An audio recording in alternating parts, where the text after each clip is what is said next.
Hormuz, or as we say in Persian, Hormuz, was originally Hurmazd, short for Ahura Mazda, the name of the creator in Zoroastrianism, the religion of ancient Persia. In ancient Iranian mythology, Hurmazd, the creator, was a symbol of all that is good, and it had an arch enemy called Ahriman, which was a symbol of all that is evil, the devil himself. Now, Hurmazd lived in infinite light, and Ahriman lived in eternal darkness. Hurmazd, being all-knowing, knew about the existence of the devil, but Ahriman, the devil, learned about the existence of light one day by coming across it. Out of envy, Ahriman created demons and set them to launch an attack on light. Hurmazd, knowing how the war would turn out and wanting to avoid intermingling with the devil, offered peace.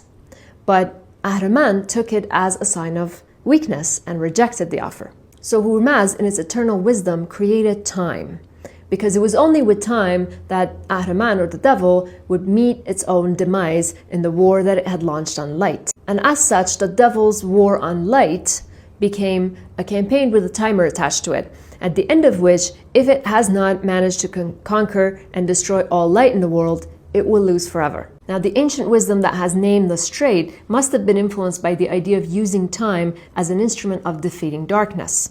It reminds me of a poem by the Palestinian poet Mahmoud Darwish, where he writes, "Under siege, time becomes a location, solidified eternally."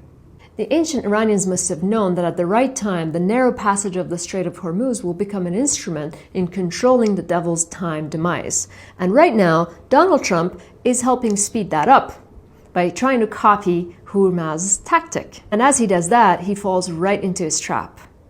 Or as Mahmoud Darwish writes, "The siege will endure until the besiegers feel like the besieged." At the beginning of this war, Donald Trump promised to make Iran great again.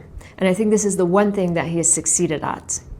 Not only did he make Iran great in the eyes of the world, but he has also managed to return the Strait to its original namesake, the creator, and set off the timer for the destruction of its enemy.